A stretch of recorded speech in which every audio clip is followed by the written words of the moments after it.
புத்தாண்டு நல்வாழ்த்துக்கள். அதாவது நம்ம தமிழர்கள் தமிழ் புத்தாண்டை தான் நம்ம வந்து விசேஷமாக கொண்டாடணும் அப்படின்ற ஒரு அமைப்பில் வந்துட்டு இந்த தமிழ் புத்தாண்டு அப்படிங்கிறது வரக்கூடிய ஏப்ரல் 14ஆம் தேதி தொடங்க இருக்குது. நம்மளுடைய தமிழர்களுடைய ஒரு பண்பாட்டில், நம்மளுடைய கணித முறைகளில், நம்மளுடைய சாஸ்திர முறைகளில் முன்னோர்கள் வகுத்து கொடுத்தது எது அப்படின்னு கேட்டிங்கன்னா சித்திரை 1 தான் நமக்கு தமிழ் புத்தாண்டு. பிறக்க போகிற தமிழ் புத்தாண்டு இந்த சித்திரை 1 அப்படிங்கிறது விஸ்வாசு வருடம். அதாவது 60 வருடங்கள் தமிழருக்கு பிரபவ விவ சுக்ல பிரமோத்துத பிரமோத்பத்தி ஆங்கிரச ஸ்ரீமுக பவ யுவ தாது ஈஸ்வர வெகுதானியா அப்படின்ட்டு 60 வருடங்கள் தமிழ் வருடங்கள் கொடுக்கப்பட்டிருக்கு. அதில் 39வது வருடமானது விஸ்வாசு வருடம்.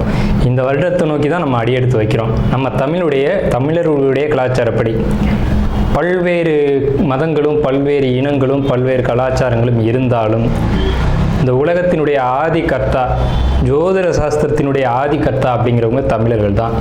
அப்படிங்கிறதுல எல்லளவு கூட மாற்றம் இல்லை. அப்படிங்கிறத நீங்கள் நல்லா புரிஞ்சுக்கணும். இந்த உலகத்துக்கு சாஸ்திரத்தையும் நாள்காட்டியும் வான சாஸ்திரத்தையும் தொகுத்து கொடுத்தவங்க யான்னு கேட்டால் நம்ம தமிழர்கள். நம்ம தமிழ் புத்தாண்டை நம்ம மற்றவங்களுக்கு கொடுத்துட்டு மற்றவங்களுடைய கேலண்டர் எடுத்து நம்ம பயன்படுத்திக்கிட்டு இருக்கோம். இது மிகப்பெரிய ஒரு தவறு. இந்த இடத்துல நம்மளுடைய தமிழ் புத்தாண்டை நம்ம பின்பற்றணும்னு சொல்லி ஒரு வேண்டுகோளை நம்ம வச்சுட்டு இந்த தமிழ் புத்தாண்டு எப்படி இருக்குது அப்படிங்கிற அமைப்பையும், தமிழ் புத்தாண்டு என்ன, தமிழ் புத்தாண்டுடைய சிறப்புகளையும் நம்ம வந்து பேசுவோம். நாள் என் செய்யும் வினைதான் என் செய்யும் என்னை நாடி வந்த கோள் என் செய்யும் கொடுங்கூற்று என் செய்யும் கூரேசர் இருந்தாலும் சிலம்பும் சதங்கையும் தண்டையும் சண்முன் தோளும் கடம்பும் என் கண்முன் வந்து தோன்றினேன். அதாவது நம்மளுடைய தமிழ் கடவுள் அப்படிங்கிறவர் முருகன் தாங்க. அகத்தியருக்கு தமிழை கற்றுக் கொடுத்தவர் யாருன்னு கேட்டிங்கன்னா முருகன் தாங்க. முருகன் தான் தமிழ் கடவுள். அதாவது அவருடைய பிறப்பு வேணா நம்ம வந்து சிவன் பார்வதி அப்படி இப்படின்னு நம்ம சொல்லலாம். ஆனால் தமிழுக்கென்ற ஒரு கடவுள், தமிழினுடைய ஆதி கர்த்தா அப்படிங்கிறவங்க யாருன்னு கேட்டிங்கன்னா முருகன் தான். ஸோ அதனால் நம்ம முருகனை வணங்கி நம்ம இந்த பதிவை தொடர்வோம். சித்திரை 1 அப்படிங்கிறது ஏப்ரல் 14ஆம் தேதி ஆங்கில கணக்குப்படி. ஆங்கில கணக்கை தயவு செஞ்சு யாரும் எடுத்துக்க வேணாம். ஆங்கில நாள்காட்டி தவறானது தான். இது வந்து நம்ம சவால் விட்டே சொல்லலாம். ஒரு 15 நாட்கள் ஆங்கில நாட்காட்டியில் காணாமல் போய் அதை தேடி கண்டுபிடிச்சி அதுக்காக நாட்களை திருத்தின ஒரு வரலாறு நம்ம வரலாறு இருக்குது. நல்லா தெரிஞ்சுக்கோங்க. இன்னையிலேருந்து இன்னும் நூற்றுக்கணக்கான வருடங்களுக்கு கிரகணத்தை ஆதி காலத்திலே குறித்து வச்சுருக்காங்க நம்ம முன்னோர்கள். ஸோ அப்படிப்பட்ட நம்மளுடைய தமிழ் வருடப்பிறப்பான விஸ்வாச வருடப்பிறப்பு எப்படி நடக்குது அப்படின்னு பார்த்தீங்கன்னா, திங்கட்கிழமை அன்னைக்கு பிரதமை திதியில் சுவாதி நட்சத்திரத்தில் வஜ்ரம் நாமயோகத்தில் கௌளவ கரணத்தில் பிறக்க இருக்குது. இந்த சித்திரை 1 தாங்க கேரளாவில் ஐயப்பனுக்கு நடை திறப்பு முதல்ல நடக்கக்கூடிய நாள். அப்படின்னா சித்திரை விசு அப்படின்னு சொல்லுவாங்க. விசு அப்படின்னா சமப்படுத்துதல் அப்படின்னு பேர். சித்திரை விசு அப்படிங்கிறத கேரளாவில் விசேஷமாக கொண்டாடுறாங்க. ஏன்னா நம்மகிட்டேருந்து பிழிஞ்சு போன ஒரு மொழி வந்து மலையாளம் அப்படிங்கிறது. சரி, விஸ்வாசு வருடத்துக்கு நம்ம முன்னோர்கள் என்ன விளக்கம் கொடுத்துருக்காங்க அப்படின்னா, விஸ்வாசு அப்படின்ற சொல் வந்துட்டு நேர்மை, நீதி, செல்வம் அப்படின்னு உயர்ந்த ஒரு அர்த்தத்தை வச்சுருக்காங்க. நம்மளுடைய தமிழ் மொழிக்கு நம்ம தமிழ்லேயே அர்த்தங்கள் தேட வேண்டிய ஒரு காலகட்டம் வந்தாச்சு. சரி, இந்த விஸ்வாசு வருடம் அப்படிங்கிறது நேர்மை, நீதி, செல்வம் அப்படிங்கிற ஒரு அர்த்தத்தில் வருது இந்த சொல் அப்படிங்கிறது. இந்த விஸ்வாசு வருடத்துக்கு உண்டான பலன்களாக நம்ம முன்னோர்கள் என்ன சொல்லியிருக்காங்க அப்படின்னு பார்த்தீங்கன்னா, விஸ்வாசு வருடம் தன்னில் வேளாண்மை ஏறும், பசுமாடும் மாடும் பழிக்கும், சிசு நாசம், மறையோர்கள் வாழ்வார்கள், மாதவங்கள் மீறுமே, மற்றுலகில் உண்டு மலை அப்படின்னு சொல்லியிருக்காங்க. மற்றுலகில் உண்டு மலை அப்படின்னு முடிக்கிறாங்க. இதனுடைய அர்த்தம் என்னன்னு கேட்டிங்கன்னா, இந்த வருடம் விஸ்வாசு வருடம் அப்படிங்கிறது ஒவ்வொரு 60 வருடங்களுக்கு ஒரு முறை 39 ஆண்டாக பிறக்கக்கூடிய இந்த விஸ்வாசு வருடமானது வருகின்ற காலகட்டத்தில் எல்லாம் வேளாண்மை உயரும் அப்படின்னு சொல்லியிருக்காங்க. பசு மாடும் பழிக்கும் அப்படின்னா நம்மளுடைய பசுமாடுகள் அப்படிங்கிறது நல்ல ஒரு முன்னேற்றத்தை அடையும். மாடு ஆடுகளுக்கு ஒரு நல்ல தீவனங்கள் கிடைத்து அதுவும் நல்ல செழித்து வரும். ஆதி காலத்தில் வந்து மாடை தான் செல்வமாக குறிப்பிட்டிருக்காங்க. இன்றைக்கி வந்து பணம் அப்படின்ற ரூபாய் தாள்களை நம்ம வந்து பணமாக குறிப்பிட்றோம். ஒரு முன்னோர்கள்லாம் வந்து மாடு எவ்வளோ இருக்குது, மாட்டினுடைய அந்த குப்பை வந்து வேஸ்ட்டெல்லாம் எங்கே ஒரு மனிதன் வந்து எங்கே சேகரிக்கிறானோ அதை போய் முதல்ல பார்ப்பாங்கங்க. அதை வச்சு தான் அவனுடைய செல்வம் என்னன்றதை குறிப்பிட்டு பொண்ணு கொடுக்குறதா இருக்கட்டும், பொண்ணு எடுக்கிறதா இருக்கட்டும், இதெல்லாம் நம்முடைய மரபில் இருந்து வந்த ஒரு விஷயம். ஸோ அப்போ இத்தனை மாடுகள் இருந்தால் தான் அவன் செல்வந்தன் அப்படின்ற ஒரு கான்செப்ட் வந்து முன்னோர்கள் நமக்கு காமிச்சிருக்காங்க. அப்படிப்பட்ட பசுமாடுகள் மாடும் பழிக்கும் அப்படின்ற ஒரு வார்த்தையை வந்து அங்கே குறிப்பிட்டிருக்காங்க. சிசு நாசம் அப்படின்ற வார்த்தையை சொல்கிறாங்க. மறையோர்கள் வாழ்வார்கள். மறையோர்கள்னு யாருன்னு கேட்டிங்கன்னா சமுதாயத்தில் முக்கியமாக இருக்கக்கூடிய பெரியவங்க, மற்றவங்களுக்கு வழிகாட்டக்கூடியவங்க வாழ்வாங்க அப்படின்றத சொல்லியிருக்காங்க.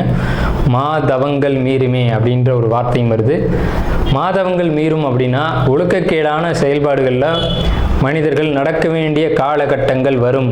ஒழுக்கக்கேடுனா என்னங்க? இந்த விரல் தான் ஒழுக்கக்கேடு, இந்த ஒற்றை விரல் தான். இந்த விரலை வச்சு தான் நம்ம பட்டன் அமுக்கிறோம், காசு வாங்கிட்டு அமுக்கிறோம். இதுதான் மாதவங்கள் மீறுமே அப்படின்றது.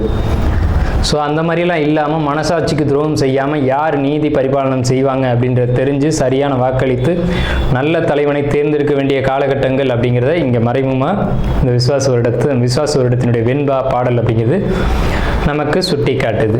இந்த சித்திரை வருட பிறப்பானது மகர லக்னம்னு சொல்லக்கூடிய சர லக்னங்களில் விழுகுது. எப்படின்னு கேட்பீங்க? தமிழனுடைய கணக்குப்படி சூரியன் எப்போது கிழக்கு வானில் உதிக்கிறதோ அதுதான் லக்னம். ஸோ சித்திரை மாதம் 1ஆம் தேதியானது உதிக்கக்கூடிய நேரம் அப்படிங்கிறது கிழக்கு வானத்தில் சூரியன் உதிக்கக்கூடிய அந்த டைம் அப்படிங்கிறது 2:22 அதிகாலை மணி 2:22க்கே சூரியன் கிழக்கு வானத்தில் உதிச்சிடறார். அப்போ அது லக்னமாக போட்டுக்கணும், இந்த வருடத்தினுடைய பிறப்பு லக்னமாக போட்டுக்கணும். ஸோ அப்படி நம்ம போடும்போது மகர லக்னம் சர லக்னத்தில் விழுகுது. முன்னோர்கள் சித்திரை 1ஆம் தேதி அப்படிங்கிறத கண்டறிஞ்சு அந்த 1ஆம் தேதி தொடங்கக்கூடிய லக்னத்தை கண்டறிஞ்சு அதுக்கான பலன்களை பஞ்சாங்கங்களில் எழுத ஆரம்பிச்சிருக்காங்க. ஸோ அதன் அடிப்படையில் சர லக்னமான மகர லக்னத்தில் இந்த புத்தாண்டு அப்படிங்கிறது பிறகுது. இது ஒரு விசேஷமான ஒரு விஷயந்தான். ஏன் அப்படின்னு கேட்டிங்கன்னா, அந்த மகர லக்னத்துக்கு அதிபதியான சனி பகவான் ஒரு பலமான ஒரு நிலையில் வருடப்பிறப்பின் போது இருப்பாங்க அப்படிங்கிற ஒரு விசேஷமான ஒரு அமைப்பில் இந்த வருடப்பிறப்பு அப்படிங்கிறது விஸ்வாச வருடம் பிறக்கின்றது. ஸோ இந்த விஸ்வாச வருடம் பிறக்கும் போதே நமக்கு ஒரு நல்ல செய்தி கிடைச்சாச்சு, இந்த வருடம் நன்றாக இருக்க போகுது அப்படிங்கிற ஒரு விஷயம். சரி, இதை சித்திரை மாதம் தான் நீங்கள் தமிழருடைய கலாச்சாரம் அப்படின்னு சொல்லிங்களே, இதுக்கு ஏதாவது ஆதாரம் இருக்கா அப்படின்னு கேட்டிங்கன்னா கண்டிப்பாக இருக்கிறது. புறநானூறு அப்படின்ற ஒரு தமிழ் இலக்கியம் இருக்குது. அதில் போய் தேடி பார்த்தீங்க அப்படின்னா தலைநாள் பூத்த பொன் இனர் வேங்கை அப்படின்ற சொல்லும், கனிவேங்கை நன்னாளே நாடி மலர்தலால் அப்படின்ற வார்த்தை வரும். அதாவது சித்திரை மாதத்தில் பூக்கள் அதிகமாக பூத்து குலுங்கும். அதனால தலைநாள் அப்படின்ற சொல்ல யூஸ் பண்ணுறாங்க. தலைநாள்னா முதல் மாதம் அப்படின்னு, தலை மாதம் கடை மாதம் அப்படின்னு பிரிக்கிறாங்க. கனிவேங்கை நாடி மலர்தலால், கனிவேங்கை நல்லான் நாடி மலர்தலால், அந்த பூக்கள் பூக்கிறதுனால அந்த கனிவேங்கை மாதம் அப்படிங்கிறதையும் தலைநாள் பூத்த பொன் இனர் வேங்கை அப்படின்ற சொல்லும் புறநானூறு அப்படின்ற இலக்கியத்தில் தமிழ் மாதம் முதல் மாதம் சித்திரை மாதம்ன்ற குறிப்பீடு அங்கே இருக்குது. சரிங்களா? வண்ண மலர்கள் பூத்து குலுங்கக்கூடிய ஒரு பொன்னான மலர்கள், பொன் போன்ற மலர்கள். இன்றைக்கும் கேரளாவில் ஒரு மஞ்சள் நிறத்தில் தங்க நிறத்தில் பூக்கக்கூடிய பூக்களை பறித்து அவங்க விசேஷத்துக்கு சித்திரை 1 அன்னைக்கு கொண்டாடுறாங்க. அவங்க தமிழ் பண்பாடை பின்பற்றுறாங்க அப்படின்றத இதை நீங்கள் தெரிஞ்சுக்கலாம். சரிங்களா? இப்போ இந்த சித்திரைக்கு அதிதேவதை யாருன்னு கேட்டிங்கன்னா மகாவிஷ்ணு. மகாவிஷ்ணு தான் காக்கக்கூடிய கடவுள் அப்படின்னு சொல்கிறாங்க. மகாவிஷ்ணு எங்கும் நிறைந்தவர் அப்படின்னு சொல்கிறாங்க. சரிங்க சார், சித்திரை மாதம் விசேஷங்களை கொண்டாடலாமா அப்படின்ற ஒரு கேள்வி வரும். 100% கொண்டாடலாம். ஏன்னு கேளுங்க. இதுக்கு உதாரணம் ராமர் தான். ராமர் பட்டாபிஷேகம் ஏற்ற மாதம் எதுன்னு கேட்டிங்கன்னா சித்திரை மாதங்க. அப்போது விலக்கப்பட்ட மாதங்கள் அல்ல, இது விசேஷத்துக்கு ஏற்றுக்கொள்ளப்பட்ட மாதம் எதுன்னு கேட்டிங்கன்னா சித்திரை மாதம்தான். பகவத்கீதையிலே ஒரு வார்த்தை வருது, ருதுக்களில் நான் வசந்த ருதுவாக இருக்கிறேன் அப்படின்னு கிருஷ்ணர் சொல்கிறார். நம்மளுடைய வாக்கியம் இல்லை, இது பகவானுடைய சொல். அப்போ வசந்த ருது அப்படின்றது எதுன்னு கேட்டிங்கன்னா சித்திரை 1 தான் வசந்த ருதுவினுடைய தொடக்கம். வசந்த காலம் அப்படிங்கிறது வெயில் காலம் அப்படின்னு தான் பேர், கோடை காலம் அப்படின்னு பேர். வசந்த காலமானது சித்திரை வைகாசி, இந்த 2 மாதத்தையும் வசந்த காலம் அப்படின்னு குறிப்பிடுறாங்க சமஸ்கிருதத்தில். அப்போ இந்த வசந்த காலம் எனக்கு பிடித்த ருது அப்படின்னு சொல்கிறாரு கிருஷ்ணர். ஸோ ராமர் பட்டாபிஷேகம் ஏற்றுக்கிட்ட ருது எது அப்படின்னு கேட்டிங்கன்னா சித்திரை மாதம். அப்போ சித்திரை மாதம் புது வீடு வாங்கலாம், புது வீடுக்கு கிரகப்பிரவேசம் பண்ணலாம், புது மனை எழுப்பலாம், மனை சம்பந்தப்பட்ட விஷயங்கள், மங்கள காரியங்கள், இது எல்லாம் செய்வதற்கு உகந்த மாதம் சித்திரை மாதம். பூரட்டாதி நட்சத்திரம் இந்த விஸ்வாச வருடம் எப்படி இருக்கும் அப்படின்னு கேட்டிங்கன்னா கண்டிப்பாக இந்த விஸ்வாச வருடத்தில் உங்களுக்கு சுபகாரியம் அப்படிங்கிறது கண்டிப்பாக நடக்கும் உங்கள் குடும்பத்தில். அதே மாதிரி பிள்ளைகளால் உங்களுக்கு மதிப்பு மரியாதைகள் கூடும். பிள்ளைங்களோடு சேர்ந்து நீங்கள் வெளியூர் சுற்றுலா, அதே மாதிரி கோயில் ஆலயங்களுடைய வழிபாடு அப்படிங்கிறதுலாம் நிறையவே உங்களுக்கு இருக்குது. பண வரவு உங்களுக்கு எதிர்பார்த்தபடி கரெக்டாக வந்துடும். உங்களுக்கு வர வேண்டிய அமௌண்ட் உங்களுக்கு தேடி வரும். இந்த வருடம் விஸ்வாச வருடம் பூரட்டாதி 1, 2, 3 பாதங்களை பொறுத்த வரைக்கும் ரொம்ப பாசிட்டிவாக இருக்குது அப்படின்னே சொல்லணும். என்ன விஷயத்தில்? பொருளாதார விஷயத்தில் பாசிட்டிவ், குடும்ப விஷயத்தில் பாசிட்டிவ், பெரியவங்களுடைய சப்போர்ட் கிடைக்கும். அதாவது கும்பராசி இது ஒரு அழகான ராசி. ராசி மண்டலத்திலேயே இது ஒரு அற்புதமான ராசி. இந்த ராசியில் தான் மிகப்பெரிய ரிஷிகளும் ஞானிகளும் சித்தர்களும் அவதரிச்சிருக்காங்க. ஸோ அப்படிப்பட்ட கும்பராசிக்காரங்க எங்கே இருந்தாலும் சரி, அவங்களுடைய குணம் அப்படிங்கிறது ரொம்ப தங்கமான குணமாக இருக்கும். என்னன்னு கேட்டிங்கன்னா, தனக்குன்னு வாழாமல் மற்றவங்களுக்காகவும் சமுதாயத்துக்காகவும் வாழக்கூடியவங்க அதிகபட்சமான பேர் கும்பராசிக்காரங்க தான். அப்படிப்பட்ட உயர்வான குணங்களை உடைய கும்பராசிக்காரங்கன்னா உங்களுடைய குணம் அப்படிங்கிறது எல்லாரும் நல்லா இருக்கணும், நானும் நல்லா இருக்கணும் அப்படின்னு நினைக்கக்கூடிய ஒரு தன்மை இருக்கும். இதை தான் நம்ம எப்போவுமே நம்ம வீடியோக்குள்ளே அடிக்கடி சொல்கிற விஷயம் இதுதான். கும்பராசினாவே உயர்வான குணம். கும்பம்னா கோயில் கோபுரத்தில் தான் இருக்கும். அப்போ கோயில் கோபுரத்தில் இருக்கக்கூடியவங்களுக்கு குணம் எப்படி இருக்கும்? அந்த எண்ணமும் அந்தளவுக்கு உயர்வாக தான் இருக்கும். ஸோ அப்படிப்பட்ட உயர்வான எண்ணங்களை உடைய கும்பராசி நேயர்களே, உங்களுக்கு இந்த விஸ்வாச வருடம் என்ன மாதிரியான பலன்கள் நடக்க இருக்குது அப்படிங்கிறத பார்க்குறோம். தமிழ் ஆண்டு அப்படிங்கிறது 60 ஆண்டுகள். பிரபவ, விபவ, சுக்ல, பிரமோத்வத, பிரமோத்பத்தி, ஆங்கிரச, ஸ்ரீமுக, பவ, இவ, தாது, ஈஸ்வர, வெகுதானிய இப்படின்னு சொல்லி வரிசையில் 39வது வருஷம் தான் விஸ்வாச வருடம். இந்த விஸ்வாச வருடத்துக்கு மிகப்பெரிய ஏற்றங்கள் அப்படிங்கிறலாம் நிறையவே இருக்குது. என்ன ஏற்றங்கள் அப்படின்னு கேட்டிங்கன்னா, விஸ்வாச வருடம் தண்ணில் வேளாண்மை ஏறும், பசுமாடும் மாடும் பலிக்கும், சிசுநாசம், மறையோர்கள் வாழ்வார்கள், மாதவங்கள் மீறுமே, மற்றுலகில் உண்டு மலை அப்படின்னு சொல்லியிருக்காங்க. அப்போ இந்த ஆண்டு 12 ராசிக்குமே உயர்வான நல்ல பலன்கள் நடக்கும் அப்படிங்கிறத அங்கே முன்னோர்கள் ஏற்கனவே தொகுத்து கொடுத்துட்டாங்க. அப்படி இருந்தாலும் நம்மளுடைய கணிப்புக்கு இந்த ஆண்டு கிரகநிலைகளை ஒட்டி நம்ம கணிக்கிறோம். இந்த கணிப்புகளின் அடிப்படையில் உங்களுக்கு என்ன மாதிரியான பலன்கள் நடைபெறுது அப்படிங்கிறத பற்றி நம்ம இந்த வீடியோவில் பார்ப்போம். தயவு செஞ்சு நம்ம வீடியோ ஸ்கிப் பண்ணாமல் முழுமையாக பாருங்கள். அப்போ தான் நம்ம என்ன சொல்ல வரோம் அப்படிங்கிறது முழுமையாக தெரியும். உங்களுடைய பொன்னான நேரத்தை ஒதுக்கி தயவு செஞ்சு இந்த வீடியோ முழுமையாக பாருங்கள். அது மட்டும் இல்லாமல் நம்மளுடைய இந்த சேனலில் ஜோதிடம், வாஸ்து, ஆன்மீகம், பரிகாரம், ராசி பலன் அப்படின்ற விஷயம்லாம் தொடர்ந்து வருது. இது எல்லாமே உங்களுக்கு பயனுள்ள ஒரு விஷயமா இருக்கும். தொடர்ந்து நம்ம சேனலுக்கு ஆதரவு கொடுக்கும்படி கேட்டுக்கிட்டு நம்ம ராசி பலன் அப்படின்ற ஒரு கான்செப்டுக்குள்ளே போவோம். உங்கள் ராசியை பொறுத்த வரைக்கும் கும்ப ராசி. இந்த கும்பத்தில் ராகு பகவான் டிரான்சிட்டில் வராங்க இந்த விஸ்வாச வருடத்தில். அப்போ ஜென்ம ராகு அப்படின்னு பேர் அதுக்கு. இது வரைக்கும் ஜென்ம சனியாக இருந்தது விலகி பாதச்சனியாக மாறுது. எப்போவுமே நல்ல ஒரு விஷயத்தை தெரிஞ்சுங்க. பாதச்சனியாக மாறும்போது கஷ்டங்கள் பல மடங்கு குறையும். விரயச்சனி வரும்போது தான் விரயங்களாக இருக்கட்டும், மன அழுத்தங்களாக இருக்கட்டும் ஒருத்தருக்கு அதிகப்படியான அளவில் இருக்கும். ஜென்மச்சனியில் அது ஓரளவுக்கு குறைவாகும், ஆனால் பாதச்சனியில் முழுமையாக குறையும் அப்படிங்கிறத நல்லா தெரிஞ்சுக்கோங்க. உங்களுடைய சுய ஜாதகம்னு ஒன்று இருக்குது, அதுவும் உங்களுடைய பலன்களை சொல்லும். பிறப்பு ஜாதகத்தின் அடிப்படையில் கணிக்கணும். இருந்தாலும் இந்த கோச்சார் டிரான்சிட் அடிப்படையில் பார்க்கும்போது உங்களுக்கு நல்ல பலன் தான் மிகுதியாக இருக்குது. இந்த விஸ்வாச ஆண்டில் என்னெல்லாம் நல்லது அப்படிங்கிறதெல்லாம் நான் சொல்லிட்டு வரேன். நம்ம ஒவ்வொன்றா பார்ப்போம், சரிங்களா? இப்போ உங்களுக்கு 5ல் குரு, 7ல் கேது, இப்படி மாறி எல்லா கிரகங்களும் உங்களுக்கு முழு நற்பலன்களை அதிகமான யோகத்தை கொடுக்கக்கூடிய அமைப்பில் தான் அமைஞ்சிருக்கு. எல்லா கிரகத்தினுடைய அமைப்புமே இருக்குது. ஒரு கிரகம் பாசிட்டிவாக இருக்குது, ஒரு கிரகம் நெகட்டிவாக இருக்குது அப்படின்னு இல்லை. உங்களுக்கு எந்த ஒரு இடமும் பாதிப்பு இல்லாமல் இந்த காலகட்டத்தில் இருக்குது அப்படின்றது ஒரு மகிழ்ச்சிகரமான விஷயம். நல்லா தெரிஞ்சுக்கோங்க. உங்கள் ராசிக்கு 3ஆம் இடத்துல எந்த ஒரு பாதிப்பான கிரகமும் இல்லை. அதே சமயத்தில் 5ஆம் இடத்துல குரு, அதுக்காக 5ஆம் இடத்தை பாதிக்குமா அப்படின்னா பாதிக்காது. 5ஆம் இடம்ன்றது புத்திரம், சந்தானம், குழந்தைகள் அப்படின்னு சொல்லக்கூடிய இடம். அங்கே பாதிப்புகள் எதுவும் இல்லை. உங்களுடைய சிந்தனைகள் தெளிவாகி உங்கள் குடும்பத்தை புரிஞ்சுக்கிட்டு உங்கள் குடும்பத்தில் இந்த பிரச்சனைகள்லாம் விட்டு கொடுத்து, சரி இப்போ நீ இவ்வளோதான் அப்படின்ட்டு ஒரு மனமகிழ்ச்சியான ஒரு காலகட்டத்தில் வரக்கூடிய காலகட்டம். நீங்களும் உங்களை உணர்ந்து மற்றவர்களையும் உணர்ந்து எல்லாம் இது இப்படித்தான்ற ஒரு சமநிலைக்கு தெளிவாக ஆரோக்கியமாக வாழக்கூடிய காலகட்டம் இதுதான், இந்த விஸ்வாச ஆண்டு தான். இந்த விஸ்வாச ஆண்டுக்கு பிறகு உங்களுடைய வாழ்க்கை இன்னும் நல்ல ஒரு முன்னேற்றத்தை நோக்கி போகும். ஆனால் அந்த முன்னேற்றத்தினுடைய முதல் படிக்கல் அப்படிங்கிறது விஸ்வாச ஆண்டு தான். முன்னேற்றத்தை நான் பார்த்தேன் என் வாழ்க்கையில் அப்படிங்கிறது இந்த விஸ்வாச ஆண்டில் இருக்கும். நல்லா குறித்து வச்சுக்கோங்க, நல்ல மனசில் வச்சுக்கோங்க. இது வரைக்கும் நடந்த கசப்புகள் அது ஒரு பக்கம் இருக்கட்டும். நம்ம சேனலை இப்போ அதிகமாக பார்க்கக்கூடியவங்க கும்பராசிக்காரங்க. அதனால் நான் அழுத்தமாக சொல்கிறேன், இந்த ராசிக்கு நம்ம வந்து அதிகமான விஷயங்களை கொடுக்கணுன்ற ஒரு அமைப்பு இருக்குது. ஏன்னு கேட்டிங்கன்னா, இப்போ 2ஆம் இடத்து சனி என்ன செய்யும் அப்படின்னு கேட்டிங்கன்னா, பொருளாதார தடைகளை மீண்டும் ஏற்படுத்தும்.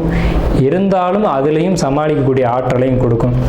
இவ்வளோ நாள் சமாளிக்க முடியாமல் இருந்தோமே, இப்போ சமாளிக்கிற அளவுக்கு அது வந்திருக்கோம்ல அப்படிங்கிற ஒரு நல்ல விஷயம். அதே மாதிரி பொருளாதார தட்டுப்பாடுகள் அப்படிங்கிறது இனி இருக்காது. இது நாள் வரைக்கும் இருந்தது உண்மைதான், அது யாரும் மறுக்கலை. அடகு வச்சது, பணத்தை இழந்தது, சொத்தை இழந்தது, உறவுகளை இழந்தது, எதிரிகள் தொல்லை, கூட பிறந்தவங்க, அப்பா அம்மா, எந்த உறவு தொல்லை எல்லாமே இருந்ததெல்லாம் உண்மைதான். ஆனால் இனி எல்லாமே சரியாகும் ஒரே டைமில். இந்த காலகட்டத்தில் சகோதரன் வழி உறவும் சரியாகும், உடல் ஆரோக்கியமும் நல்லா ஹெல்த்தும் உங்களுக்கு ஃபிட் ஆகும். அதே மாதிரி உங்களுக்கு சகோதர வழி உறவுகளாக இருந்தாலும் தாய் தந்தையாக இருந்தாலும் அவங்களால வந்து ஒரு இடையூறுகள் அப்படிங்கிறது இனி இருக்காது. உங்களுக்கு வந்து சேர வேண்டிய சொத்து பங்கு அப்படிங்கிறது கரெக்டாக வந்து சேரும். இதெல்லாம் ஏகப்பட்ட பிரச்சனையே வருது, அதெல்லாம் கரெக்டாக வந்துடும். எந்த ஒரு பிரச்சனையும் இல்லாமல் உங்களுக்கு பாசிட்டிவான காலகட்டங்கள். உடம்பில் ஏற்பட்ட பல பாதிப்புகள் நம்ம பழைய வீடியோக்குள்ளே என்ன பாதிப்பெல்லாம் ஏற்படும்னு நம்ம சொல்லியிருக்கோம். அதெல்லாம் நடந்திருக்கு, ஒவ்வொருத்தரும் உணர்ந்திருக்காங்க. ஸோ அந்த பாதிப்புகள் இனி இல்லை. உங்களுடைய 8ஆம் இடத்தை சனி பார்வை செய்கிறதுனால உங்களுக்கு அடிவேறு சம்மந்தப்பட்ட பிரச்சனைகள் உடனடியாக சரியாகும்னு சொல்ல முடியாது, படிப்படியாக சரியாகும். விசுவாசாண்டு இதுலேயும் புரட்டாசி ஐப்பசி இந்த மாதங்களுக்கு மேலே முழுமையாக க்யூர் ஆகும் அந்த ஒரு விஷயம் அப்படிங்கிறது. சரிங்களா? இப்போ சந்திரன் மேலே ராகு என்ன சார் செய்யும் அப்படின்னு கேட்டிங்கன்னா, குழப்பங்களை ஏற்படுத்திக்கிட்டே இருக்கும். இருந்தாலும் தெளிவடைஞ்சு கொண்டே நீங்கள் இருப்பீங்க. மன அழுத்தம் ஒரு பக்கம் இருக்கும் தான், இல்லைன்னு யாரும் மறுக்கலை. அதே நேரத்தில் அதுக்கான சோர்ஸ் உங்களுக்கு கிடைக்கும். எந்த விஷயத்தை நினச்சி நீங்கள் கவலைப்படுறீங்களோ அதுக்கான ஒரு வழி அப்படிங்கிறது கண்டிப்பாக கிடைக்கும். பொருளாதார உயர்வு, புதிய சொத்து சேர்க்கை, புதிய வண்டி வாகன சேர்க்கை அப்படிங்கிறது இந்த ஆண்டு நிச்சயமாக கும்பராசிக்கு உண்டு. கணவன் மனைவி உறவை பொறுத்த வரைக்கும் விட்டு கொடுத்து தான் போய் ஆகணும். அவங்க புரிஞ்சுக்க மாட்டாங்க. அவங்க பிடிச்ச மயிலுக்கு 3 கால் அப்படின்றதுல இன்னும் கரெக்டாக நிற்பாங்க. 7ஆம் இடத்துக்கே அது இதை செய்யும். ஆனால் சந்திரன் மேலே இருக்க ராகு அதை விட்டு கொடுக்கணும் அப்படின்ற எண்ணத்துக்குள்ளே உங்களை கொண்டு வரும். சில நேரங்களில் நீங்கள் ஆக்ரோஷமாக மாறுவீங்க. கும்பராசிக்காரங்கனால நீங்கள் அந்த ஆக்ரோஷத்தை குறைக்கணும். போகங்கள் மீதான ஆர்வம், நாட்டம் அப்படிங்கிறது அதிகரிக்கும். இது ஆணாக இருந்தாலும் சரி, பெண்ணாக இருந்தாலும் சரி. ஒரு மொபைல் ஃபோனை அதிக நேரம் யூஸ் பண்ணிங்கன்னா அதுவும் ஒரு போகம்தான். எல்லாமே அதுக்குள்ளே தான் அடக்கம். சும்மா கையில் வச்சுட்டு நோண்டிக்கிட்டே இருக்கிறதும் ஒரு தவறு தான். அது ஆணாக இருந்தாலும் சரி, பெண்ணாக இருந்தாலும் சரி. அதே மாதிரி ஒரு போதை, ஒரு அடிக்ஷன் அப்படிங்கிறதுலாம் அந்த மாதிரியான விஷயங்களுக்குள்ளே போயிடாமல் உங்களை நீங்கள் பார்த்துக்கணும். அதுக்கான காலகட்டங்கள் உண்டு. ஆனால் இருந்தாலும் நீங்களும் கொஞ்சம் கவனமாக இருந்துக்கணும் அப்படிங்கிறது தான் நம்ம சொல்கிறோம். பொருளாதார தட்டுப்பாடுகள் ஏற்பட்டாலும் அதுலேருந்து நிவர்த்தியாகி வருவீங்க. குடும்பத்தில் சகோதர வழி ஒற்றுமைகள் அப்படிங்கிறது கிடைக்கும். புதிய சொத்து சேர்க்கைக்கான வழிவகைகள் உண்டு. குழந்தைகளால் மதிப்பு மரியாதைகள் கூடக்கூடிய அமைப்பு. குழந்தைகள் படிக்கும்போது நல்ல மதிப்பெண் எடுத்து உங்களை மரியாதையாக ஒரு மதிப்பு மரியாதையை ஏற்படுத்தக்கூடிய ஒரு அமைப்பு அப்படிங்கிறது இந்த ஆண்டில் உண்டு. அதே நேரத்தில் எதிரிகள் தொந்தரவு இது வரைக்கும் இருந்திருந்தாலும் இதுக்கு மேலே இருந்த இடம் தெரியாமல் போயிடுவாங்க. கோர்ட்டு கேஸு வம்பு வழக்குன்னு ஏதாவது இருந்துச்சு அப்படின்னா அது உங்களுக்கு சாதகமான வழியில் வரும். தூக்கம் மட்டும் இப்போதைக்கு பிரச்சனை. சரியான தூக்கம் அப்படின்றது ஏற்படாது. அயன சயனங்களை பொறுத்த வரைக்கும் போக்குவரத்தில் கொஞ்சம் பாதிப்புகள் ஏற்படுத்தும். கால், முட்டி, இடுப்பு, அதாவது இடுப்புக்கு கீழே வலிகள் ஏற்படுறதுக்கான வாய்ப்புகள் உண்டு. உங்களுக்கு மற்றபடி எல்லாமே பாசிட்டிவாக தான் இருக்குது. நெகட்டிவான அமைப்புகள் உங்களுக்கு அதிகபட்சம் இல்லை. உங்களுக்கு பாசிட்டிவான விஷயம்னு பார்த்தீங்கன்னா 70% மேலே நல்ல பலன்கள் இருக்குது. வெறும் ஒரு 25% மட்டும்தான் நெகட்டிவான பலன்கள் இருக்குது. அது என்னன்றதை நம்ம சொல்லியிருக்கோம். சின்ன சின்ன பொருளாதார தடைகளும், இடுப்புக்கு கீழான உடல் பாதிப்புகளும், அடிவயிறு சம்பந்தப்பட்ட பாதிப்புகளும், சரியான தூக்கம் வராத ஒரு தன்மைகளும் தான் உங்களுக்கு பாதிப்பாக இப்போதைக்கு இருக்கிறது. மற்ற எல்லா விஷயங்களையும் பொறுத்த வரைக்கும் பாசிட்டிவான காரியங்கள், எடுத்த காரியத்தில் வெற்றி அப்படிங்கிறலாம் கண்டிப்பாக உங்கள் ஜாதகத்தில் இந்த டைமில் இருக்கும். இருந்தாலும் உங்கள் சுய ஜாதகத்தை நம்மளை மாதிரியோ அல்லது உங்களை குடும்ப ஜோசியர்கிட்டயோ கொடுத்து ஒரு முறைக்கு 2 முறை தெளிவாக பார்த்து கொள்ளுங்கள். ஏன்னா இந்த காலகட்டம் நல்ல காலகட்டம் தான். இன்னும் முன்னேறி வர்றதுக்கான வழிவகைகளை பார்த்துக்கும்படி கேட்டுக்கிட்டு இந்த வீடியோவை நம்ம நிறைவு செய்வோம்.